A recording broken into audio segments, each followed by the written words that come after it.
우리 찾아서 한 절씩 말씀 나누어서 읽겠습니다. 창세기 22장 1절로 14절 말씀입니다. 제가 1절 말씀 먼저 읽습니다. 그 일 후에 하나님이 아브라함을 시험하시려고 그를 부르시되 아브라함아 하시니 그가 이르되 내가 여기 있나이다. 여호와께서 이르시되 내 아들 내 사랑하는 독자 이삭을 데리고 모리아 땅으로 가서 내가 내게 일러준 한 산 거기서 그를 번제로 드리라. 아브라함이 아침에 일찍이 일어나 나귀의 안장을 지우고 두 종과 그의 아들 이삭을 데리고 번제에 쓸 나무를 쪼개어 가지고 떠나 하나님이 자기에게 일러주신 곳으로 가더니 제3일에 아브라함이 눈을 들어 그곳을 멀리 바라본지라. 이에 아브라함이 종들에게 이르되 너희는 나귀와 함께 여기서 기다리라.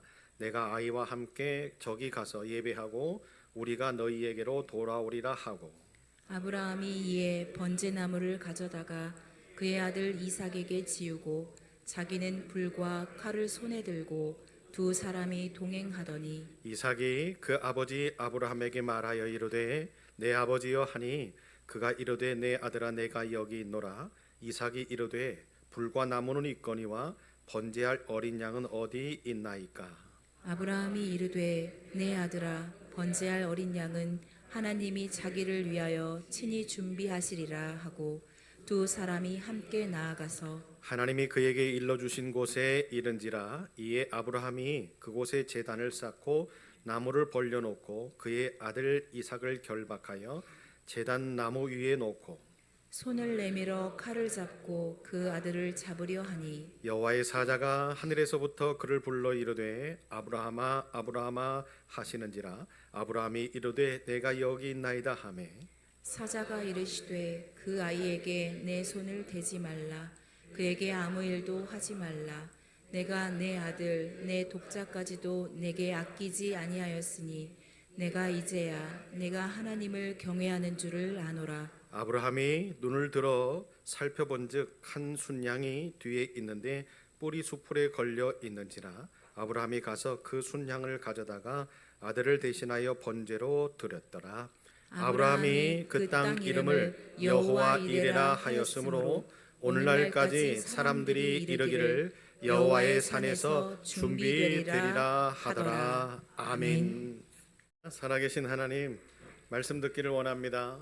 부족한 것 십자가 뒤에 감추시고 하나님의 말씀만 증거하게 하실 때에 그 말씀을 듣는 우리 아름다운 교회 모든 식구들이 아멘으로 받게 하시고 우리의 삶에 적용되게 하셔서 오늘 하나님이 말씀 속에서 우리를 무엇을 깨닫게 하실까를 생각하고 판단하여서 그것을 알고 세상으로 나아갈 때에 우리의 세상 속에서 6일의 삶이 승리하게 하여 주옵소서.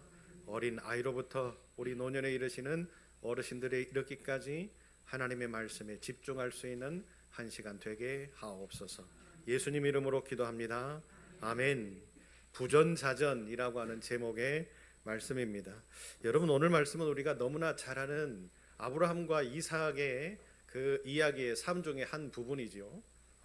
이삭은 하나님의 약속으로 아브라함이 몇 세에 얻은 아들입니까? 100세에 얻은 아들이에요. 그렇죠? 75세에 하나님께서 그 고향 본토 친척을 떠나라, 아비집을 떠나라 이야기를 하시고 갈대아 우르를 떠날 때에 아브라함의 나이가 75세였어요. 75세였기 때문에 100세의 아들 이삭을 낳을 때까지의 공백의 시간은 25년이라는 시간이 흐르게 됩니다. 25년 동안 아브라함이 하나님을 따랐고 순종했고 헌신했고 또 하나님의 말씀대로 살아서 하나님께 이끌림 바 되어졌는데 하나님은 25년이라고 하는 공백 기간 동안에 아브라함의 소원을 들으시지 않으셨어요. 응답하지 않으셨어요.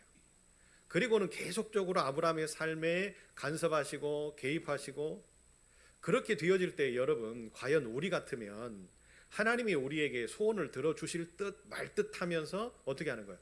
밀당만 하시지 들어주시지 않고 질질 시간이 길어져 가고 끌려져 갈 때에 하나님을 신뢰할 수 있는 사람, 하나님의 말씀에 순종할 수 있는 사람이 과연 몇 프로나 될까요?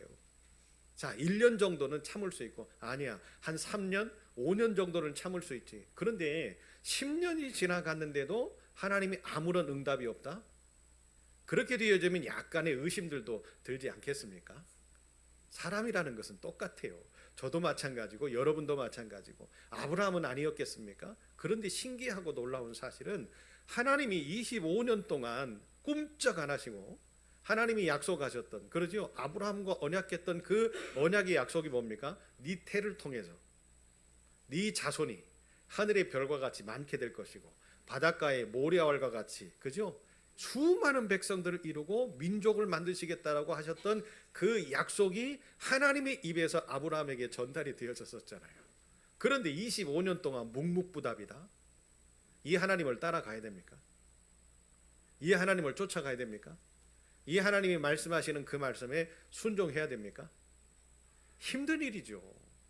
그렇지 않습니까? 여러분, 25년이라고 하는 이 시간을 우리들이 환산해 보세요. 25년 동안 강산이 2번 반이 바뀔 정도의 긴 시간 아닙니까? 그런데 그 긴 시간 동안 아브라함은 어떻게 합니까? 하나님 한 분만 바라보고 하나님만 말씀만 경청하고 하나님이 이 말씀을 하셔도 예, 이 말씀을 하셔도 예, 어떻게 하셔도 고난을 주셔도 예, 순종하면서 따라가는 아브라함의 모습을 성경이 우리에게 보여주고 계시잖아요. 결국에 25년이 지났어요. 25년이 지나고 난 다음에 하나님께서 아브라함에게 누구를 주십니까? 아들 이삭을 주십니다. 할렐루야. 여러분, 이것이 우리의 긴 믿음의 생활들 가운데 얻어질 수 있는 결실이라고 하는 것을 우리는 기억하셨으면 좋겠습니다. 아니, 어쩌면 내가 하나님을 믿었으면 하나님이 나에게 주시고자 하시는 것이 100년이 걸린다 할지라도 내가 하나님을 신뢰한다면, 내가 하나님을 믿는다면, 내가 하나님을 진정으로 의지한다면 시간이 무슨 의미가 있겠어요? 하나님의 시간에는 분초를 다투는 일들이 없잖아요. 대신에 우리들이 조바심을 느끼니까 우리의 인생의 시간에 하나님을 끼워 맞추기를 하려고 하다 보니 어떤 현상들이 벌어져요? 실망도 하고 좌절도 하고 낙심도 하고. 사랑하는 여러분, 하나님이 변하시는 것이 아니라 우리가 변하는 거지요. 하나님이 바뀌는 게 아니라 우리가 바뀌는 거지요. 하나님의 목적과 하나님의 계획과 하나님의 말씀은 어제나 오늘이나 동일한데 우리가 어제 다르고 오늘 다르고 내일 다르게 살아가고 있기 때문에 어떻게 되어지는 거예요? 하나님의 언약과 하나님의 기적과 하나님의 약속이 안 이루어지는 것처럼 보여질 뿐이지 하나님은 묵묵부답 지금도 움직이시고 지금도 일하시고 지금도 도우시고 지금도 역사하실 줄로 믿습니다. 이삭이 이제 태어나서 자라게 되어졌어요. 성경의 시간들을 환산해 보니 약 15세에서 20세 정도의 나이대가 되어졌던 그 어느 날 하나님이 아브라함에게, 오늘 말씀해 보니까 뭐라고 이야기를 합니까? 아브라함을 시험하시기 위해서 아브라함을 부릅니다. 시험하기 위해서 아브라함을 부르는데 어떻게 합니까? 아브라함아, 네 아들 이삭을 내가 어느 한 산을 이렇게 지정해 줄 테니까 거기에 가서 뭐 하라고요? 뭐라고? 번제로 바쳐라, 번제로. 여러분, 이 이야기를 들을 때에 어떤 생각이 드십니까? 아니, 번제로 드리라고 하는 것은 분명히 예배인데 하나님 앞에 드림받아지는 예배를 드리라고 지금 하나님이 명령하고 계시는데 그 예배에 쓰일 양이 누군 거예요? 양이 누구예요? 아들 이삭인 거예요. 그 이야기를 들을 때 여러분 얼마나 고통스럽겠어요? 얼마나 힘들겠어요? 아브라함의 입장에서는. 여러분 한번 입장을 바꿔놓고 생각해 보자고요. 우리에게 그런 명령이 하달되었어요. 아니, 어떻게 얻은 아들인데, 금이야 오기야 지금 거의 10몇 년 동안을 키워냈던 내 아들인데 그 아들을 번제로 바치라고? 여러분, 번제라고 하는 제사의 의미를 우리가 알고 있기 때문에 얼마나 끔찍한 일입니까? 쪼개서, 그러지요, 갈라서 내장은 다 빼어내고 난 다음에, 그리고 나서 이제 불을 지펴서 하나님 앞에 드리는 제사가 번제 아닙니까? 그렇다고 한다면 아버지가 아들을 어떻게 해야 돼요? 죽여야죠. 죽이고 난 다음에 각을 떠야죠. 그러면 배를 갈라야 돼요. 창자를 다 빼내야 돼요. 그리고는 다 부분 각을 떠서 하나님 앞에 이제 불을 지펴서 올려드려야 되는 제사가 번제라고 하는 제사인 것을 아브라함 너무 잘 알고 있잖아요. 얼마나 고통스러울까, 얼마나 괴로웠을까요? 그 아비의 심정은 어땠을까? 여러분, 하나님이 왜 뭐 때문에 아브라함을 시험을 하셔도 어느 정도 거 다시 하지, 이거는 어마어마한 시험 아닙니까? 아, 아브라함이 등질 수도 있겠구나. 아마 수도 없이 생각이 났을 거예요. 도망가고 싶기도 하고, 그죠? 물러나고 싶기도 하고, 그런 생각이 수도 없이 들었을 거예요. 그날 밤에 아브라함이 잠을 한숨이라도 잤을까? 그런데 성경을 보니까 어떤 일이 벌어집니까? 아브라함이 하는 행동을 놓고 볼 때에 아브라함이 얼마만큼 하나님에 대한 기대치가 있는 사람이었는지를 우리는 알 수 있습니다. 아내에게도 이 이야기를 하지 않습니다. 왜 그래요? 아내에게 이야기를 하면 어떤 일이 벌어져요? 당신 미쳤구나. 당신 나이가 많이 먹더니. 왜요? 이제 나이를 환산해 보면 이삭이 15세에서 20세 정도의 나이가 되어지면 아브라함은 100세 얻었으니까 115세에서 120세 정도의 나이대 아니겠어요? 그러니까 당신 노망에 걸렸네, 이렇게 이야기를 들을 수도 있잖아요. 그리고는 하나님의 길을 방해할 수 있는 조건이 된다라고 생각했기 때문에 아브라함은 아내에게 분명히 이 이야기를 했을 때에 가로막을 거야 라고 생각하고 이야기를 하지 않습니다. 그리고 아침에 일찍이 일어납니다. 일찍이 일어나서 나귀에게 안장을 쥐옵니다. 두 종과 함께 어떻게 합니까? 번제에 쓸 나무를 쪼개어 가지고 이제 불을 들고 이제 그 하나님이 지시하시는 곳으로 갑니다.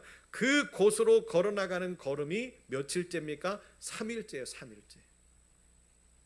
여러분, 3일이라고 하는 그 공백의 기간이 아비로서의 아브라함에게는 얼마나 고통의 시간이었겠어요. 아들을 볼 때마다 이제 점점 시간이 좁혀져 오는데 그 아들을 볼 때마다 얼마나 힘들었겠어요. 이틀 밤을 노지에서 아들과 함께 잠을 자야 되는데 그 아들을 볼 때마다 첫날 밤을 지낼 때에 다음 날이면 우리 아들이 죽게 될 텐데 마지막 날 밤을 지새울 때에 아브라함이 아들 이삭을 제대로 보기나 했을까요? 오늘 밤이 지나면 하나님 앞에 내 아들을 쪼개서 번제로 드려야 되는데 얼마나 고통스러운 순간이었겠어요. 아브라함의 고통은 이루 말할 수 없었을 겁니다. 너무 힘들고 고통스러웠을 거예요. 그런데 여러분, 여기에서 우리는 한 가지 배워야 될 것이 있습니다. 그게 뭡니까? 하나님께 순종한다라는 것은 나의 아픔도, 내 성격도, 내 상황도 믿음 안에서 모두 다 포기할 때 시작된다라고 하는 것을 여러분, 우리는 배우셔야 돼요. 아브라함이 성격이 없었겠어요? 아브라함이 지금 여러 가지 광야길을 거치면서 많은 식솔들을 누리면서 거부가 되었기 때문에 아브라함은 이 상태에서 살아도 얼마든지 행복한 인생을 살 수 있는 사람이었어요. 그리고 기득권도 생겼잖아요. 그러다 보니까 아브라함의 마음속에는 내 아들을 데리고 나는 하나님 믿지 않고, 왜요? 예전에 갈대아 우르에서 살 때는 아브라함과 조상 대대로 내려왔던 직업이 뭐였어요? 우상을 만들어서 파는 직업이었잖아요. 아니, 그때 하나님을 내가 몰라서도 나는 행복하게 살았어. 그런데 굳이 내가 이걸 해야 돼? 라고 하는 그런 생각을 할 수도 있지 않았겠어요. 그런데 아브라함은 믿음의 길을 선택하고 가잖아요. 사랑하는 여러분, 하나님이 우리에게 말씀하실 때는 분명히 이유가 있다는 것을 깨달으셨으면 좋겠습니다. 그 말씀하시면은 분명한 것이 하나님은 우리를 모르고 말씀하시는 게 아니에요. 우리의 아픔이 분명히 있겠구나, 고통도 따르겠구나, 그 상황 속에서 우리가 괴로워하는 그 모습을 하나님이 지켜보실 때 하나님은 얼마나 마음이 아프시겠어요. 내 아들이 힘들어하고 있고 내 딸이 힘들어하고 있는데 하나님은 그 말씀을 하셔놓고 왜 힘들어하는 우리를 보면서 힘들어하시면서까지도 이 일을 완성하기를 원하고 계실까? 거기에는 다 이유가 있으셨어요. 뭡니까? 우리를 복 주시려고. 하나님의 영역 안으로 들어와야만 하늘의 신령한 복과 땅의 기름진 복이 우리의 것이 될 수 있기 때문에 그렇습니다. 여러분, 이 사건을 우리가 너무나 잘 알고 있고요. 또 이삭의 인생의 모습을 우리가 너무나 잘 알고 있잖아요. 오늘 본문 번외의 말씀이기도 합니다만은 여러분 보세요. 이삭을 하나님이 번제로 바쳐라 라고 했던 것이 아브라함을 시험하기 위함이었지만 그 아브라함을 시험하기 위한 과정들 가운데에 또 누가 그 속에 들어있어요? 아들 이삭도 그 속에 들어있잖아요. 그래서 제가 오늘 말씀 부전자전이라고 하는 제목을 제가 말씀으로 정했던 이유가 여기 있어요. 이 사건을 통해서 아브라함을 시험하시고 아브라함의 믿음을 확인하셨지만 그 나중에 이삭의 인생을 보니까 어떤 인생으로 바꿔집니까? 하나님이 이삭을 축복하시는데 어마어마한 축복을 하시는 거예요. 그 황무지와 같은 땅에서 우물을 파기만 하면 물이 나와요. 할렐루야. 여러분, 이게 굉장히 힘든 일이잖아요. 그러니까 주변에 있는 목자들이 와가지고 이 우물을 탐내가지고 서로 싸웁니다. 서로 싸우니까 이삭이 어떻게 합니까? 야, 떠나자. 다른 곳에 가서 또 우물을 파는데 또 물이 나와요. 할렐루야. 하나님이 함께하지 않으시면 이런 일들이 어떻게 생겨나겠어요? 그리고 나서 이삭이요, 결정을 합니다. 이제 양무리를 치고 낙농업을 했던 그 모습들 가운데에 직업을 바꿔요. 뭘로 바꿉니까? 농업으로 직업을 바꾸잖아요. 농사를 지었는데 여러분, 한 번도 농사라고 하는 것을 지어보지 못한 초보 농사꾼이 농사를 지었는데 그 해에, 놀라지 마세요, 추수를 하는데 몇 배의 결실을 얻어요? 100배의 결실을 얻잖아요. 할렐루야. 이것을 무엇으로 설명하겠어요? 인간이 아무리 능력이 있어도, 인간이 아무리 기술이 있어도, 우리가 가지고 있는 모든 지식들이 아무리 출중해도 여러분, 자연이라고 하는 것을 능가할 수 있던가요? 인간이? 할 수 없잖아요. 그런데 그 자연 속에서 초보 농사꾼이 100배를 얻었다. 우물을 파는 곳들마다 물이 나온다. 하나님이 축복하시지 않았다면 이삭에게 이런 결실들이 있었을까요? 저는 그렇지 않았다고 생각합니다. 그렇다면 하나님은 왜 이삭을 축복하셨을까요? 부전, 자전, 그 아버지의 믿음을 바라보고 자랐던 이삭이 하나님 앞에 뭐합니까? 그 아버지가 예배한 대로 예배하고, 그 아버지가 헌신한 대로 헌신하고, 그 아버지가 순종한 대로 순종했더니 그 아버지의 믿음을, 그 아버지의 헌신을, 그 아버지의 봉사를 그대로 받아서 하나님을 대면하는 그 모습까지, 하나님을 믿었던 그 모습까지 그대로 하나님 앞에 드렸더니 하나님은 이삭의 믿음을 보시고 그를 축복하신 줄로 믿으시기 바랍니다. 그렇기 때문에 여러분, 우리의 자녀들이 있다면, 우리의 자손들이 있다면 먼저 믿었던 우리들의 믿음의 모습이 이렇게 중요한 거예요. 우리의 예배가 이렇게 중요한 거고, 우리의 헌신이 이렇게 중요한 거예요. 그대로 답습하고, 그대로 닮아가고, 그대로 실천하는 것이 보고 배운 대로 하는 모습인 거죠. 오늘 말씀을 통해서 여러분, 우리는 이해 충돌 4가지를 한번 보게 될 겁니다. 도저히 우리의 이해와 상식으로는 안 되는, 충돌되어지는 모습을 4가지로 살펴보게 될 텐데, 여러분, 바로 그 이해 충돌, 우리의 생각과 우리의 경험과 우리의 판단과 우리의 지식으로는 도저히 이런 일들이 있을 수 없어, 상상할 수 없어라고 하는 일들을 하나님이 왜 그렇게 우리의 삶 속에서 자꾸만 생겨나게 만들고, 자꾸만 보여지게 만들고, 자꾸만 말하여지게 만드는지를 오늘 말씀을 통해서 4가지의 사건을 통해서 우리가 한번 찾아볼 텐데, 오늘 말씀을 통해서요, 깨닫는 은혜가 저와 여러분의 삶 속에 있기를 원합니다. 모리아 산에까지 도착합니다. 아브라함과 그 종들과 이삭이 이제 하나님이 지시하신 그 산 앞에 도착하지요. 아브라함이 결단합니다. 그 종들과 나귀들은 한 곳에 머무르게 만들어 놓고, 이제 이삭과 아브라함이 어떻게 합니까? 번제에 쓸 나무를, 그리고 횃불을, 칼을 들고 이제 출발을 합니다. 여러분, 이 이야기 속에 우리들은 굉장히 중요한 포인트 하나를 발견하지요. 그것도 아까 제가 설명을 드렸어요. 종들을 이곳에 두고 가는 이유가 뭘까요?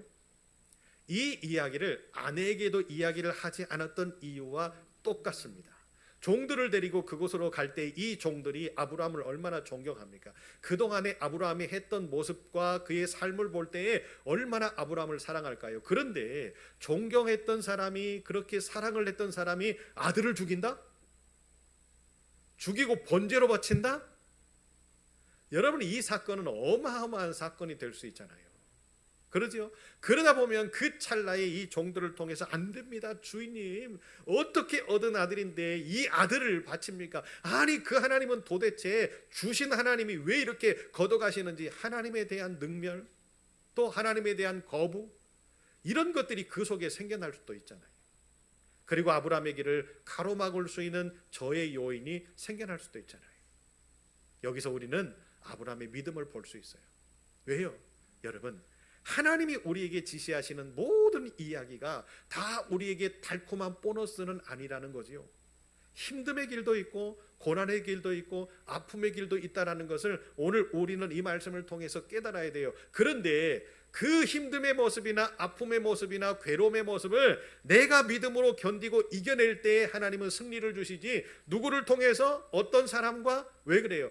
하나님이 나에게 이야기하실 때, 하나님이 나에게 시험거리를 주실 때는요, 내게 견디고 내게 이기고 너가 할 수 있어 라고 하는 확신과 자신감이 있으시기 때문에 우리에게 주신 거지, 내가 몸부림쳐서 이기려고 해야지. 누군가의 도움, 누군가의 힘. 여러분, 사람들이 이야기하기 시작하면 어떤 일이 벌어져요? 이제 눈덩이처럼 커지기 시작하는 모습들이 우리들은 인생의 경험을 통해서 알 수 있잖아요. 그래서 아브라함은요, 어떻게 합니까? 하나님의 계획을 방해할 수 있는 방해 요소들을 여기에 아예 내려놓고 갑니다. 할렐루야. 여러분, 여기에서 우리는 귀한 걸 배우십시다. 그게 뭡니까? 하나님이 우리에게 말씀하시는 것은 내가 혼자, 그리고 세상적인 것, 또 내 욕심적인 것, 모든 것 다 내려놓고 오로지 나와 하나님과의 결전을 이루기 위해서, 나와 하나님과의 관계 속에서 해결하기를 위해서 여러분, 모든 것을 정리할 수 있는 우리의 믿음의 모습들, 그 믿음의 모습들이 우리의 삶 속에 갖춰지게 되기를 예수의 이름으로 축복합니다. 그리고는 어떻게 합니까? 그 번제에 쓸 나무를 이제 누구에게 짊어지우게 만들어요? 이삭에게 짊어지우게 만듭니다. 여러분, 이제 아브라함의 나이가 늙었으니까 그럴 수도 있잖아요. 그런데 여러분, 그 정도의 힘은 있지요. 그렇다고 한다면 여러분 어떻게 할까요? 아들을 죽여야 되는 아버지의 입장에서 어떻게 해서든지 아들에게 짐을 지우지 않으려고 하는 것이 아버지의 마음이자 부모의 마음 아니겠어요? 그렇다고 한다면 누가 이것을 지는 게 맞아요? 아브라함이 짊어지고 가는 게 맞지요. 아무리 힘들어도, 아무리 고통스러워도 이 산을 올라가는 그 순간까지만이라도 내 아들이 평안하기를 원하고 내 아들이 부드럽게 이 산을 올라가기를 원하는 그 마음이 아버지에게 있지 않았겠어요? 그런데 아브라함은 그 나무를 이삭에게 지우게 합니다.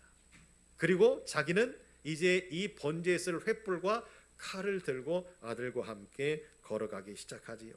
여러분, 아이러니한 장면 아닙니까? 그런데요, 이 모습이 우리는 어디서 많이 봤던 장면의 모습과 흡사합니다. 골고다를 향해서 그 십자가를 짊어지고 가시는 그 주님의 모습을 연상할 수 있지 않습니까?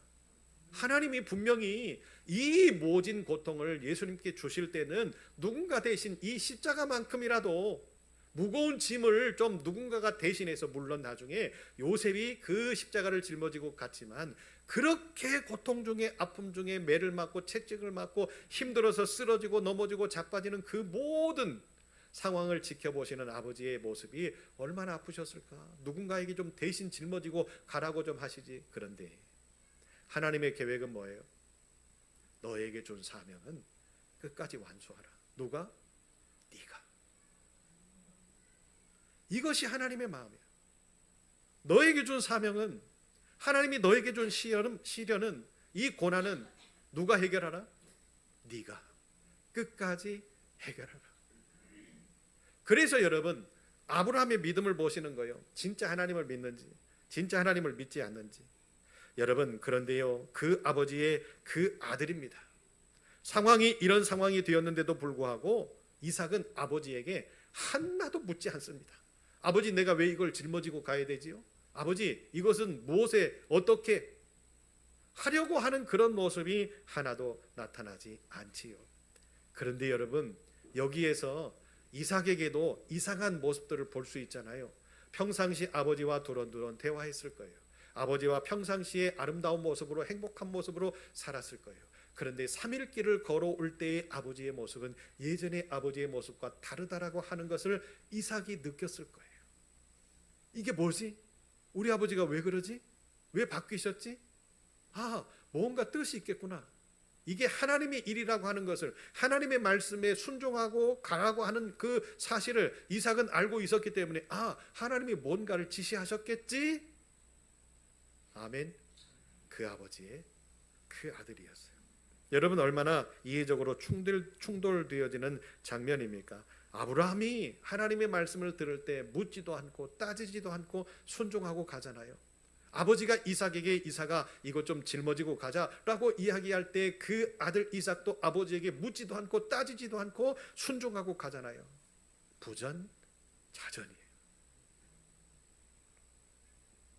사랑하는 여러분, 우리가 볼 때 아브라함이나 이삭에게는요 핑계거리가 참 많이 보여집니다.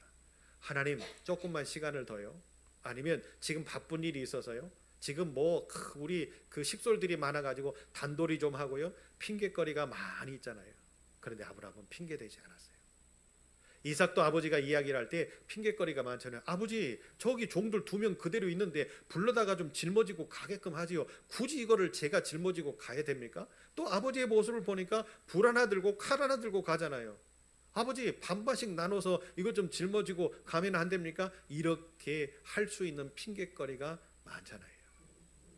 그런데도 아브라함도 역시 마찬가지로 아무 말 하지 않습니다.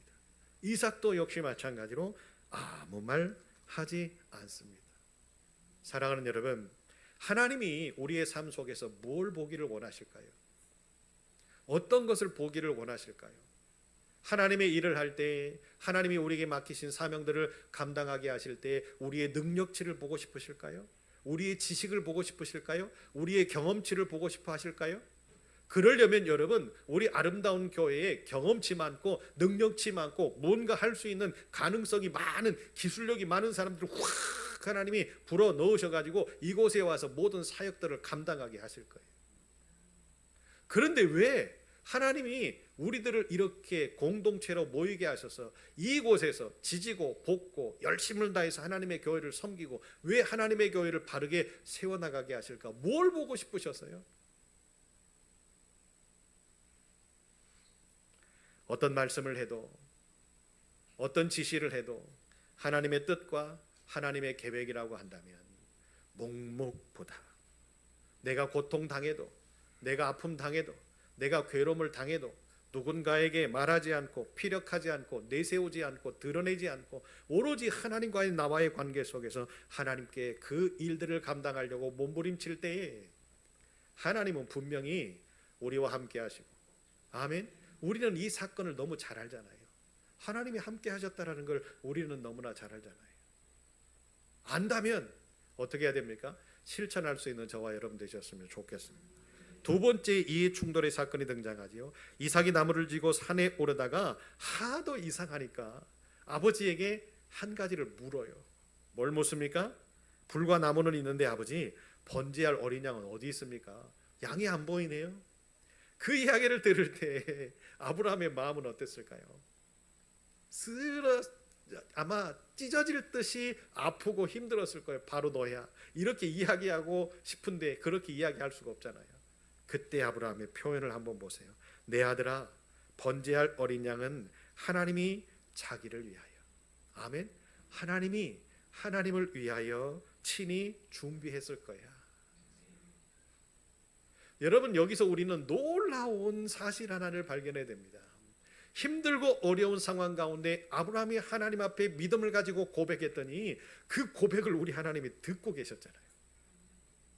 그렇다고 한다면 여러분, 우리도 이 세상을 살아가는 삶의 여정이나 믿음의 삶을 살아가는 믿음의 여정 속에서 우리가 힘든 일을 당할 때가 없습니까? 있어요. 괴로운 일을 당할 때가 없습니까? 있어요. 또 아프고 넘어지고 쓰러지고 자빠질 때가 분명히 있어요. 그럴 때 우리는 조심해야 될 게 뭡니까? 하나님이 내 음성을 들으시는구나. 또 우리는 놀랍게 귀하게 여겨야 될 그 생각을 해내셔야지요. 뭡니까?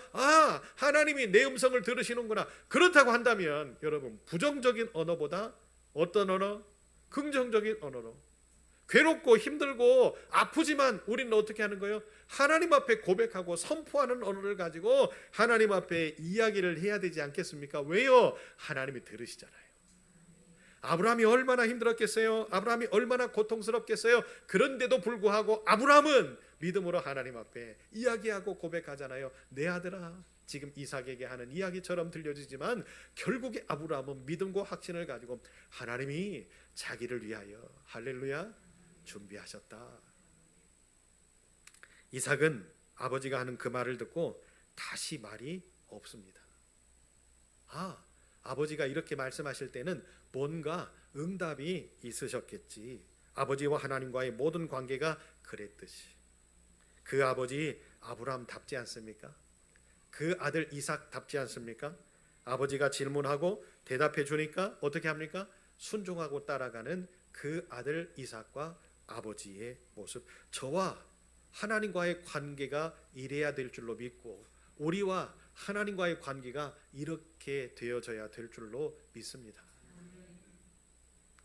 민수기 28장에 보면 상번제를 드리라라고 하는 말씀이 있어요. 이 상번제라고 하는 것은 무슨 뜻이냐면 항상 번제로 드리라고 하는 말씀인데 매일 조석으로 2번씩 번제를 드려라라고 하는 말씀입니다. 왜 하나님이 이렇게 매일 아침 저녁으로 번제를 드리라고 하셨냐면 이유가 3가지예요. 첫 번째는 하나님에 대한 꾸준한 헌신과 순종을 보기를 원하셨고요. 완전한 헌신과 자기 부인을 통해서 뭐 하기를 원하시는 거예요? 하나님 앞에 내 믿음을 담아서 예배를 드리라라고 하는 그 의미가 숨겨져 있어요. 그리고 3번째는요, 죄를 사하고 하나님의 진노를 누그러뜨리는 속죄의 의미와 함께 어떻게 하는 거예요? 하나님 앞에 향기로운 예배를 드려라라고 하는 의미가 상번제의 의미였어요. 그러니까 뭡니까? 하나님께 변함없이 헌신하겠다라고 하는 신앙과 믿음의 태도를 매일 아침 저녁으로 하나님 앞에 보여라. 그것이 상번제의 의미였지요. 어떻게 보면 하나님이 지금 아브라함에게 명령하셨던 이 이삭을 바치라고 하는 이 어떤 하나님의 시험도 역시 마찬가지로 아브라함이 하나님 앞에 온전하게 예배를 드리는지, 하나님의 말씀 앞에 어떻게 헌신하는지, 어떤 상황이 와도 하나님을 놓치지 않는 하나님의 믿음의 아들인지를 하나님은 확인하고 싶으셨던가 봐요. 그래서 아브라함에게 가장 소중했던 아들을 드려라. 그것도 뭘로? 번제로. 여러분 이제 조금 이해가 되십니까? 이 사건이 이제 조금 우리 마음속으로 들어오십니까? 자, 3번째 이해 충돌의 장면이 등장합니다. 모든 아버지는 아들들을 사랑하고 아들들은 아버지를 존경하게 되어 있잖아요. 그래서 우리는 부전자전이라고 이야기들을 합니다. 아버지의 성품을 아들이 그대로 닮아서 행동하고 말하고 표현하는 그런 모습을 볼 때 부전자전이네, 그러죠? 우리 김삼 집사님의 아들 누굽니까? 도윤이, 그죠? 2 사람을 이렇게 놓고 보면 붕어빵이에요. 네. 그런데 보세요, 나중에 우리 도윤이가 커서 아빠 김삼 집사님이 하는 행동, 교회 안에서 하는 어떤 헌신, 봉사, 충성을 그대로 따라할 거예요. 아멘이 없네요. 네? 그대로 따라할 텐데, 그래서 우리 김삼 집사님이 잘하셔야 돼요. 우리 김삼 집사님이 아들에게 좋은 믿음의 산물과 믿음의 헌신과 하나님을 섬기는 봉사와 충성을 그대로 보여줘야 돼요. 지금 이 기회를 놓치면요, 다시는 하나님께서 우리에게 주시는 기회가 오지 않기 때문에 사랑하는 여러분, 김삼 집사만 타켓이 아니에요. 오호, 오늘은 타켓이 김삼이구나, 이렇게 생각하실 분들이 계실 수도 있는데, 여러분 이 기회를 선용하지 못하면 우리의 자녀들이 하나님 앞에 헌신할 수 있는 기회를 놓칠 수 있다라고 하는 것을 여러분 기억하셔야 됩니다. 아버지의 성품을 닮았던 이삭이 그대로 따라서 하잖아요. 아버지 아브라함이 하나님 앞에 순종하는 그 모습을 보면서 이삭도 하나님 앞에 순종해야 되는 거구나. 하나님 앞에 순종하려면 눈에 보이는 내 아버지에게 순종하는 것부터 배우는 믿음을 통해서 그 아버지, 육신의 아버지에게 순종하는 그 모습이 하나님께로 그대로 전달되어지는 것 아니겠습니까? 그래서 옛말에 효자난 집에 효자난다, 효자 집에 효자난다 하는 말씀이 있잖아요. 그렇듯이 이것도 신앙에 접목해 보면 그렇습니다. 여러분 오늘 말씀의 하이라이트가 9절에 등장하지요. 하나님이 그에게 일러주신 곳에 이른지라. 이제 결전의 순간이 왔어요. 이에 아브라함이 그곳에 제단을 쌓고 나무를 벌려놓고 그 아들 이삭을 결박하여 제단 위에 놓다라고 이야기를 합니다. 여러분 보세요. 처음에 제가 이삭의 나이를 15세에서 20세의 그 사이쯤 어딘가라고 제가 말씀을 드렸잖아요. 그렇다고 한다면 건장한 청년이었을 거예요. 그의 아버지의 나이는 115세에서 120 정도 되어지는 이제 노인의 나이란 말이죠. 그런데 아브라함이 말씀을 통해서 보면 이삭을 결박해서 그 위에 놓았다라고 할 때에 여러분 여기서 우리는 이해 충돌이 생기는 거예요. 아니 아들을 결박할 때에 그 아들이 그냥 가만히 있었겠어요? 아버지가 차렷, 예, 손 가만히 있어, 눈 감아, 밧줄로 막 감을 때에 이삭이 어떻게 할까요? 여러분 우리가 이삭이라면 어떻게 할까요? 예? 박예원 권사님은 반항했겠죠. 또요. 우리가 이삭이라면 어땠을까요? 여러분 상상하고 싶지 않잖아요. 아버지가 지금 뭐 하고 있는 거예요? 나를 묻고 있어요. 나를 묻는다라는 건 뭐죠? 아까 아버지가 네 하나님이 자기를 위해서 양을 준비했을 거라고 이야기를 했는데 그 양은 온데간데 없이 하나도 보여지지 않고 아버지가 나를 묻고 있어요. 얼마나 이해 충돌입니까? 아들 이삭의 모습을 놓고 볼 때 지금까지 우리 아버지는 이런 적이 한 번도 없었잖아요. 그런데 성경에 보니까 이삭이 그 나무 위에 올려져 있잖아요. 그렇다고 한다면 뭐예요? 아들 이삭은 아버지가 하는 행동에 반항하지 않았다는 거예요. 아버지를 밀어내지 않았다는 거예요. 그 이삭의 모습 속에서 이런 것들을 돌출해낼 수 있지 않습니까? 아버지가 다 이유가 있겠지. 우리 아버지는 지금까지 살아오면서 이삭과 함께 10여 년에서 20년의 시간을 살아오면서 그 아버지 아브라함은 이삭 아들에게 한 번도 실수함이 없었고 오로지 그 아버지를 바라볼 때 하나님 앞에 드리는 예배, 하나님 앞에 드리는 헌신, 그 종들을 가족들처럼 챙겼고 그 식솔들에게 좋은 것들을 항상 주려고 했던 아버지였고 그 부족의 족장이었고, 그러니까 아들 이삭의 머릿속에 아버지는 어떤 분이에요? 사랑 많으신 분, 하나님 앞에 순종하고 헌신하는 분, 하나님의 말씀이라면 어떤 일이 있어도 지켜내는 분, 이것도 하나님의 계획이라고 이야기하셨고 하나님의 말씀이라고 이야기하셨으니 이것 또한 하나님의 말씀이겠지. 여러분, 거부하지 않는 이삭의 모습을 볼 때 우리는 너무 놀라운 일들을 생각해낼 수 있지요. 진정으로 순종하고 진정으로 헌신하고 하나님 앞에 진정으로 나아갈 수 있는 모습들, 타락하지 않는 모습 아닙니까? 믿는 모습 아닙니까? 인간이 타락하고 부패하는 이유가 세 가지래요. 그 첫째는 하나님의 말씀에 순종하지 않을 때, 둘째는 자신의 유익과 방탕을 조장하기 때문에, 세 번째는 하나님을 두려워하지 않고 경외하지 않을 때에 인간은 타락하고 부패하게 되어지고 있답니다. 무슨 뜻이에요? 한마디로 함축해보면 자기 뜻대로, 자기 멋대로, 자기 생각대로. 사도 바울은 로마서 6장에서 이렇게 이야기합니다. 죄의 종으로 사망에 이르고 혹은 순종의 종으로 의에 이르느니라. 우리의 선택이 어떤 선택이냐에 따라서 우리는 죄의 종의 모습으로 사망에 이를 수 있지만 의를 선택하여 하나님 앞에 순종함으로 어떤 하나님의 의로움의 모습에 이를 수도 있다라고 하는 사실을 사도 바울은 이야기하고 있죠. 여러분, 이해 충돌의 이 모습 속에서 이삭의 마음을 우리는 이해하셔야 됩니다. 분명히 이삭의 그 모습 속에는 10여 년 동안 아버지와 함께 살아왔던 아버지의 인생이 그의 순종 속에 있다라는 것을 우리는 아셔야 됩니다. 마지막 네 번째 이해 충돌의 사건이 등장하지요. 거기까지는 괜찮았어요. 거기까지는 이해할 수 있었어요. 그런데 아버지가 칼을 빼드는 순간 아들 이삭이 어땠을까요? 어떤 마음이었을까요? 아, 진짜야? 이거 사실인가? 꿈 아닌가? 이삭이 놀라지 않았겠어요?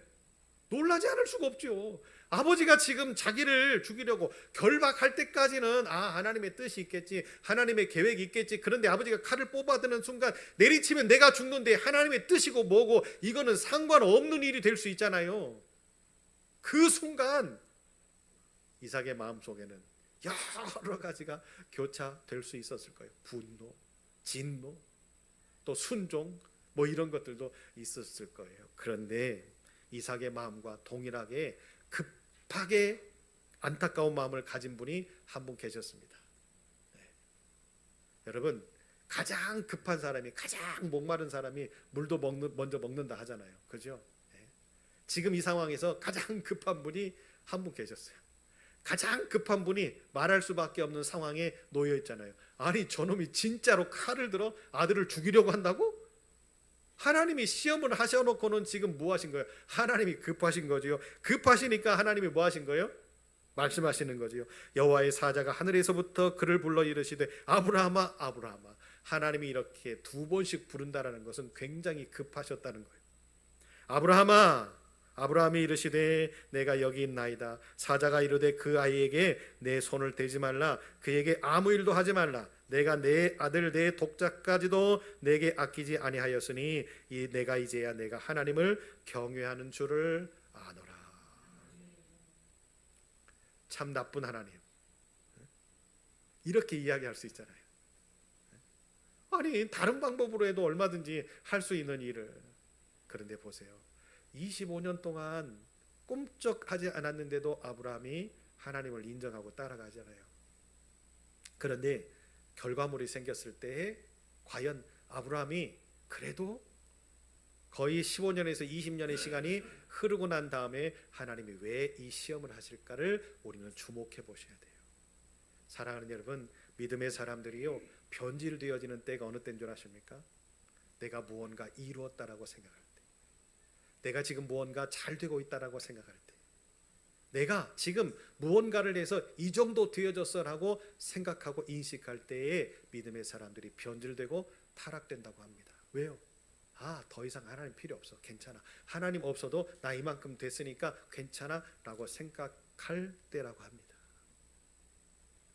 오늘 아브라함을 시험을 할 때에 여러분, 하나님이 지금 아브라함이 그때가 되어지지 않았을까요?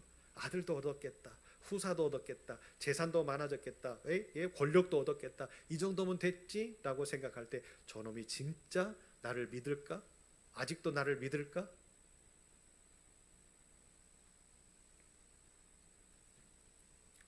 보통 사람들은요, 안 죽으려고 무진장 애를 쓰잖아요. 그런데 이상은 죽었다가 다시 살아났네요. 죽을 뻔하다가 다시 살아났지요. 건강에 좋다는 보약들은 이것저것 다 먹고요, 그러죠? 심지어는 뭡니까? 뱀도 먹고 개구리도 먹고 군뱅이도 먹고. 요즘에는요, 멀티비타민, 오메가3 이런 거 안 먹는 분 없으시잖아요. 그런데 여러분, 그런 걸 많이 먹는다고 해서 저는요, 질병 없이 오래 살다가 죽은 사람 한 명도 못 봤습니다. 다들 이런 질병 때문에, 다른 저런 문제 때문에. 그러죠? 노환도 질병입니다. 그러잖아요. 그러니까 무언가 우리가 죽을 때는 다 이유가 있는 거예요. 그런데 죽지 않으려고 바둥바둥 몸부림친다고 해서 우리가 막 잘 살고 건강하게 살고 행복하게 살던가요? 내려놓으세요. 내려놓고 어차피 우리는 죽는 거잖아요. 오늘도 죽어가지요, 내일도 죽어가지요. 죽어가는 내 인생 속에서 그러면 우리는 어떤 결단을 하고 살 수 있을까요? 그래, 나 죽는 거, 한 번 왔다가 죽는 세상, 하나님의 영광을 위해서, 하나님의 기쁨을 위해서, 하나님의 감동을 위해서 한번 내가 멋지게 한번 살아봐야 되지 않을까? 여러분, 하나님이 어떤 분인지 오늘 13절 14절에 이야기하고 있지요. 아브라함이 눈을 들어 살펴본즉 한 순양이 뒤에 있는데 뿔이 수풀에 걸려 있는지라 아브라함이 가서 그 순양을 가져다가 아들을 대신하여 번제로 드렸더라. 아브라함이 그 땅 이름을 여호와 이레라 하였으므로 오늘까지 사람들이 이르기를 여호와의 산에서 준비되리라 하더라. 그 전에 없던 순양이 어디서 나타났을까요? 그 산 꼭대기에, 그것도 뿔이 수풀에 걸려서, 거기서 분명히 수풀에 걸린 산양이 침묵하고 있었을까요? 아브라함이 볼 때까지 내가 걸렸어 이러고 있었을까요? 여러분, 양이라고 하는 이 동물의 습성은요, 굉장히 이 부드러운 것처럼 보여지지만 난폭하고요, 참을성이 없는 동물입니다. 그리고 뿔이 그 정도 컸을 때까지는요, 이 양이 얼마나 성질이 날카로운 양인지를 우리는 알 수 있잖아요. 수풀에 걸려 있는데 이렇게 참고 있어요. 매하고 울고 막 그랬을 거 아니에요. 막 몸부림치고 그랬을 거 아니겠어요. 그걸 못 발견할 수 있는 아브라함이 어디 있겠어요. 그런데 하나님은 그 찰나의 순간을 기다리신다. 끝까지 믿는지 그 찰나의 순간을 기다리시고 그 하나님의 시간대가 되어졌을 때에 하나님은 주신다. 그런데 더 놀라운 사실은 뭐예요? 이미 그 전에 아브라함의 고백을 들으시고 믿음의 고백을 들으시고 하나님은 준비하셨다. 여러분, 힘든 고난의 길을 걸어가고 있는 이 순간 우리에게 필요한 것은 뭡니까? 믿음의 고백, 순종의 삶.